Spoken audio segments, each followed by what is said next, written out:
I asked him to come and have a drink.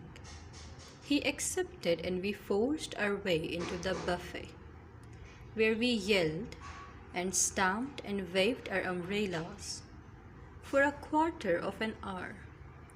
And then a young lady came and asked us if we wanted anything. "What's yours?" I said, turning to my friend. "I'll have half a crown's worth of brandy." "Neat, if you please, miss," he responded. And he went off quietly after he had drunk it and got into another carriage, which I thought mean. From Crewe I had the compartment to myself, though the train was crowded. As we drew up at the different station, the people, seeing my empty carriage, would rush for it. "Here you are, Maria. Come along. Plenty of room. All right, Tom, we will get in here," they would shout, and they would run along, carrying heavy bags, and fight around the door to get in first. And one would open the door and mount the steps and stagger back into the arms of the man behind him.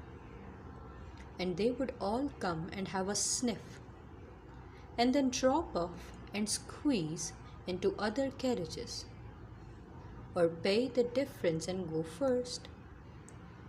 From Euston, I took the cheese down to my friend's house. When his wife came into the room, she smelled round for an instant. Then she said, "What is it? Tell me the worst."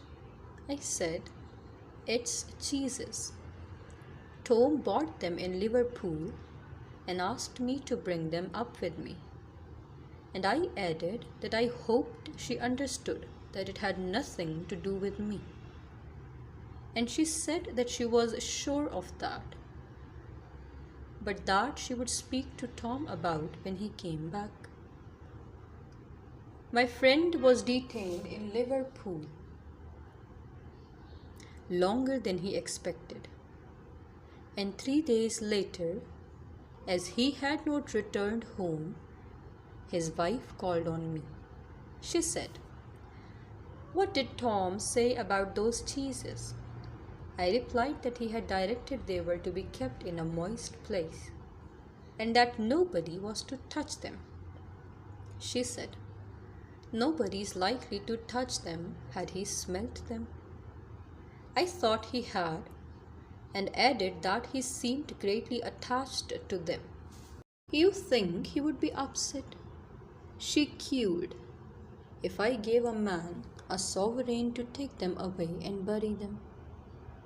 I answered that I thought he would never smile again. An idea struck her. She said, "Do you mind keeping them for him? Let me send them round to you." "Madam," I replied, "for myself I like the smell of cheese and the journey the other day with them from Liverpool. I shall ever look back upon as a happy ending to a pleasant holiday. But in this world we must consider others. The lady under whose roof I have the honor of residing is a widow, and for all I know, possibly an orphan too. She has a strong, I may say eloquent, objection to being what she terms put upon.